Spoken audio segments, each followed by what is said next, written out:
Assalamualaikum warahmatullahi wabarakatuh.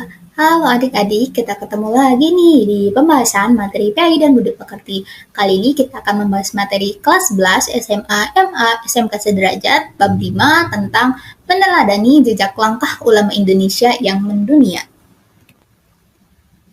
Ulama pertama yang akan kita bahas adalah bernama Abu Abdul Mut'i Nawawi Al-Tanari Al-Bantani.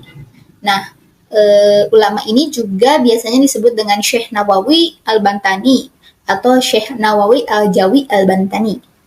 Nah, ayahnya sendiri bernama Umar bin Arabi.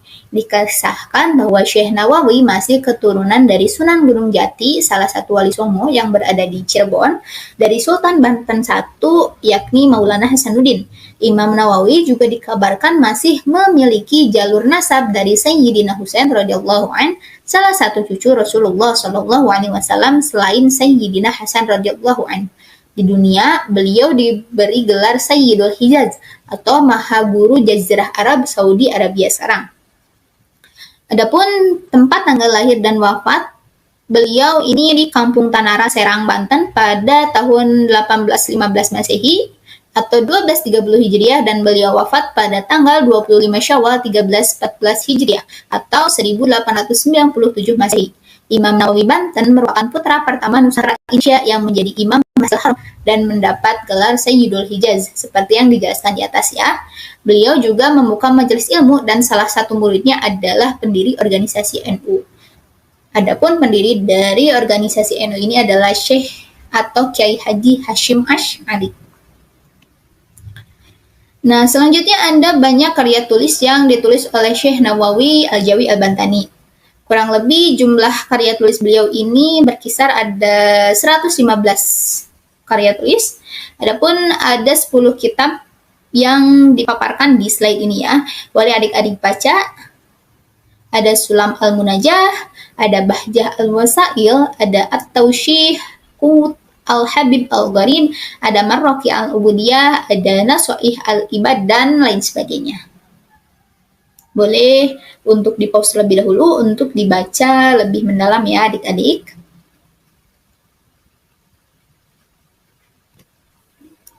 Nah, selanjutnya kita akan membahas mengenai Syekh Yusuf Abdul Mahasin Tajul Khalwati Al-Makassari. Nah, di sini di sebelah kanan juga ada salah satu ilustrasi beliau ya.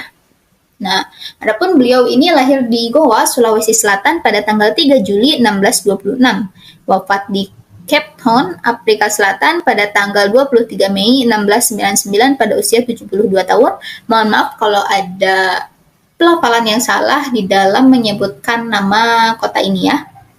Adapun di kalangan rakyat Sulawesi Selatan, beliau mendapat gelar sebagai Tuan Ta Salamaka Rigoa atau Tuan Guru Penyelamat kita dari Goa. Adapun orang tua beliau bernama Abdullah dan Aminah. Nama beliau saat dilahirkan adalah Muhammad Yusuf yang diberikan oleh Sultan Goa yang pertama kali masuk Islam yang bernama Sultan Alauddin. Jadi nama beliau ketika lahir ini adalah namanya Muhammad Yusuf yang diberikan oleh Sultan Goa pertama yang masuk Islam. Adapun Syekh Yusuf ini menikah dengan putri Sultan Goa. Selanjutnya adalah teladan yang dapat kita contoh di antaranya ketekunan beliau, penjelajahan yang beliau lakukan untuk menuntut ilmu dan ikhtiarnya dalam menuntut ilmu. Adapun karya tulisnya adalah Syekh Yusuf dikenal juga sebagai mursyid atau pembimbing tarekat Khalwatiyah. Beliau juga mengajarkan tarekat lainnya antara lain Qadiriyah, Naqsabandiyah, Ba'alawiyah, dan Syatoriyah. Ajaran pokoknya adalah usaha manusia untuk mendekatkan diri kepada Allah yang mengacu pada peningkatan kualitas akhlak yang mulia serta penekanan amal soleh dan zikir. Sedikitnya ada 20 judul buku yang ditulis Syekh Yusuf. Hampir semuanya berbahasa Arab, di antaranya ada 4 yang dimasukkan di dalam slide ini. Yang pertama ada Zuhdad, Al-Asrar fi Tahqiq Bad Masyarib Al-Akhyar. Yang kedua ada Taj Al-Asrar fi Tahqiq Mashrab Al-Arifin min Ahlal Al-Istibsar. Yang ketiga ada Matalib As-Shalihin Fat Kaifiyah Az-Zikr. Dan yang keempat ada Safinah An-Najah.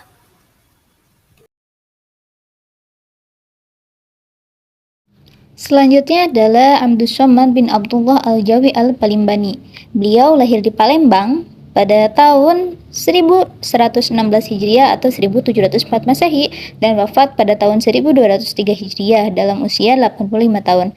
Nama panjang beliau terdapat 3 versi. Yang pertama Abdus Somad Al-Jawi Al-Palimbani, yang kedua Abdus Somad bin Abdullah Al-Jawi Al-Palimbani, dan yang terakhir ada Said Abdus Somad bin Abdurrahman Al-Jawi. Selanjutnya adalah teladan yang dapat dicontoh. Capaian besar diperoleh dari ikhtiar dan usaha yang penuh kesungguhan, bertanggung jawab, serta selektif dalam memilih guru. Itu baru usaha lahir, sedangkan usaha dan olah batin tentu tidak dilupakan, baik dari pribadi maupun mohon doa dari para guru-gurunya. Adapun karya tulisnya diantaranya adalah Zahratul Murid fi Bayani Kalimah Tauhid dan Hidayatus Sholihin fi Suluki Maslakil Muttaqin. Selanjutnya kita akan membahas ulama bernama Nuruddin bin Ali Ar-Raniri. Adapun nama lengkap beliau adalah Syekh Nuruddin Muhammad bin Ali bin Hasanji bin Muhammad Hamid Ar-Rani Al-Quraisy. Diperkirakan lahir sekitar abad ke-16 di kota Ranir, wilayah Gujarat, India, dan wafat pada tanggal 21 September tahun 1658 Masehi. Teladan yang dapat diambil dari Syekh Nuruddin ini, yang pertama, pengetahuan Syekh Nuruddin tak terbatas dalam satu cabang ilmu saja. Beliau berupaya menghubungkan satu mata rantai tradisi Islam di Timur Tengah dengan tradisi Islam Nusantara. Syekh Nuruddin merupakan ulama pertama yang membedakan penafsiran doktrin dan praktik sufi yang salah dan benar. Adapun di sini dicantumkan 4 karya yang ada dalam slide ini. Dari keseluruhan karyanya ada 30 naskah buku. Di antaranya adalah As-Sirat Al-Mustaqim, Ad-Durrat Al-Faraid bin Syarh Al-Aqaid dan An-Nasabiyah, dan lain sebagainya. Selanjutnya kita akan membahas Syekh Abdul Rauf bin Ali As-Sinkili. Nama lengkap beliau adalah Aminuddin Abdul Rauf bin Ali Al-Jawi Tsummal Fansuri As-Sinkili, lahir pada tahun 1615 Masehi, sementara wafat di Kuala Aceh pada tahun 1693 Masehi. Beberapa ahli berpendapat beliau merupakan putra asli pribumi beretnis Minang pesisir di Singkil yang telah menganut agama Islam pada masa itu. Pendapat lain mengatakan beliau berasal dari etnis Batak Singkil yang beragama Islam yang tidak diketahui marganya. Adapun karya tulisnya adalah menurut Yumardi Azra, akademisi UIN Jakarta, menyatakan bahwa banyak karya-karya Syekh Abdul Rauf Singkil yang sempat dipublikasikan melalui murid-muridnya. Di antaranya dalam slide ini ada 3 yang disebutkan.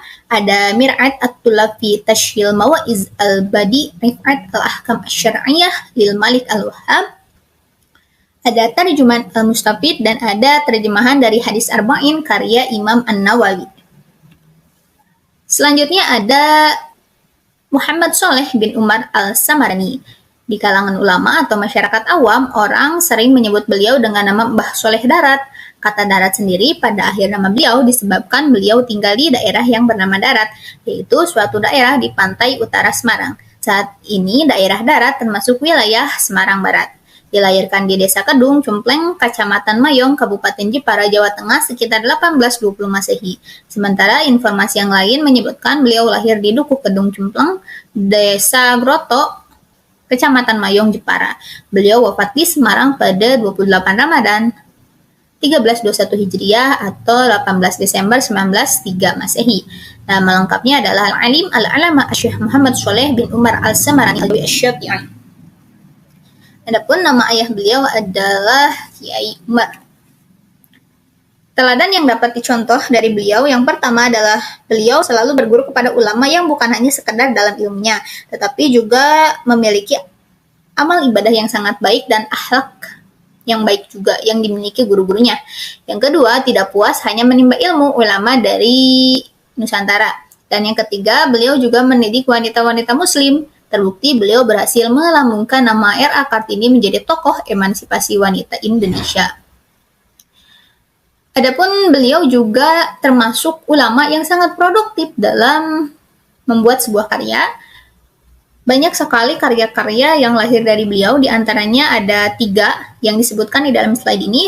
Yang pertama ada Kitab Munciat tentang tasawuf, yang kedua ada Syarah Kitab Al-Hikam, dan yang ketiga adalah Ta'if At-Taharah tentang hukum bersuci. Selanjutnya ada Hamzah Al-Fansuri.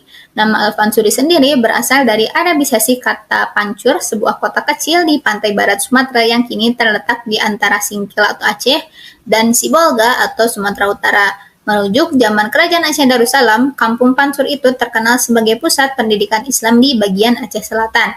Beliau lahir di Syahnawi, yakni Ayutthaya, ibu kota kerajaan Siam yang berdiri pada tahun 1350. Teladan yang dapat kita contoh sepanjang hayatnya, Syekh Hamzah Fansuri tidak hanya fasih berbahasa Melayu, tetapi juga Jawa, Siam, Hindi, Arab, dan Persia. Bahasa Arab dan Persia merupakan bahasa penting pada abad ke-16 termasuk mengenai tasawuf Islam. Adapun karya tulisnya ini terbagi menjadi 2, ada kelompok puisi dan ada kelompok prosa. Boleh adik-adik pause terlebih dahulu agar lebih bisa mencermati mengenai karya-karya tulis beliau yang berbentuk kelompok puisi apa saja dan yang berbentuk kelompok prosa apa saja ya. Baik, cukup sekian pembahasan kita mengenai ulama-ulama di Nusantara pada bab 5 kali ini. Semoga bermanfaat. Mohon maaf apabila ada kesalahan. Wassalamualaikum warahmatullahi wabarakatuh.